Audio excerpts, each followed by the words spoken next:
জীবনে আমার কোনো আফসোস নেই।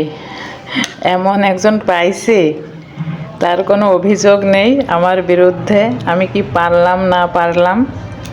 তো এই যে পিঠা কিনে দুধ, গুড়, নারিকেল বিভিন্ন মশলা দিয়ে সম্ভবত এটা হচ্ছে ভিজাইছে আর কি। রসে দিয়া যে পিঠাটা তৈরি করে সেটা না, দুধ চিতই। রস এখনও দেখতে পাইনি, চোখে খাইও নি। তো বাসায় ছিলাম না, মেয়ের বাবা কিনে সব এই যে রেডি করছে।